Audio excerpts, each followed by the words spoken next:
Sveikučiai! Šiandien kepam sterko filė ant muilo akmens plokštumos. Žuviai marinuoti naudoju paprastus prieskonius, tai yra druska, juodieji pipirai, česnakų granulės, kajeno truputį pipirų ir būtinai kaukazietiškų žolelių. Man toks prieskonių mišinys tinka bet kokiai žuviai, tai taip marinuoju ir lašišą, ir vaivorykštinį upėtakį ar karpį. Sterko filė pirkau šaldytą ir leidau šaldytuve atšilti per naktį.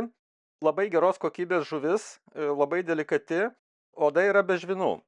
Jeigu kepat dideliam kamade ir turit didelę plokštumą, tai galima bandyti kepti ir visą žuvį.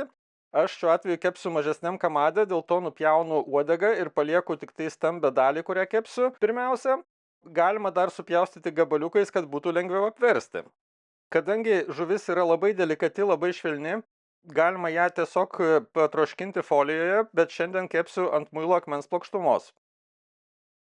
Jeigu žuvis turi odą, tai visą laiką marinuoju dėdamas į apačią druskos ir odą dedu ant druskos, o prieskoniais prieskoniuoju tik tai dalį, kuri yra mėsos dalis. Ant odos nededu prieskonių, nes jie yra linkę prisvilti, o druska tiesiog suteikia šiek tiek daugiau skonio, jeigu gaunasi traški odelė. Kadangi žuvis yra labai švelni, tai prieskonių reikėtų dėti nelabai daug, tai yra nepersistengti, neužmušant pačios žuvies skonio.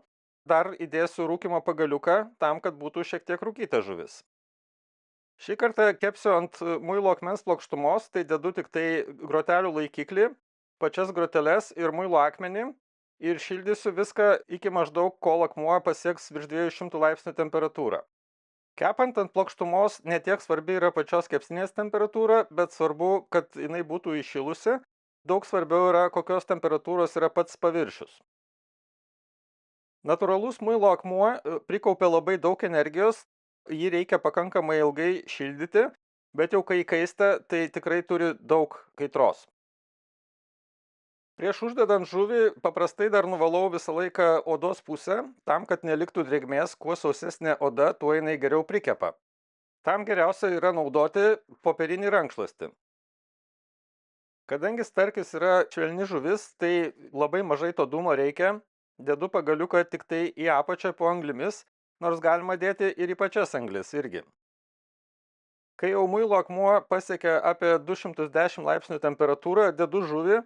Nors paskui prisiminiau, kad reikėjo kaitinti jį gerokai iki aukštesnės temperatūros, bet jau buvo vėlu. Patį akmenį reikėtų patepti gerokai aliejum, galima ir pačios žuvies odelę dar patepti aliejum irgi, kad mažiau priliptų. Ir galima kepti lygiai taip pat tokiu pačiu būdu ant ketaus plokštumos. Tai nebūtinai yra muilo akmuo, bet jeigu turit ketaus plokštumą, tai iš principo tokiu pačiu būdu galima kepti ir ant jos. Na ir šį kartą, kadangi akmens temperatūra buvo nepakankamai aukšta ir pati žuvis yra labai delikati, tai gavosi šiek tiek jovalas. Dėl to skonis, kaip sakoma, niekiek nenukenčia, bet vaizdas šiek tiek. Starkį tokiu būdu kepu pirmą kartą. Dažniausiai kepu ant plokštumų žuvį kitokią, tai yra arba lašiša su oda, arba vaivorykštinis upėtakis, kuris tikrai labai gerai prikepa. Bet kadangi ant plokštumos kepiau pakankamai senai, tai buvau pamiršęs, kad temperatūra jos turi būti apie 240-250 laipsnių. Taigi leidau akmeniui dar šiek tiek pakaisti, nors tas procesas yra pakankamai ilgas, tai neįkaito iki tų 250 laipsnių, bet rezultatas iš karto yra geresnis. Dedu jau, kai temperatūra yra apie 230 laipsnių ir kepimas yra spartesnis, šiek tiek geriau kepa. Ir kepsiu tik tai ant vienos pusės.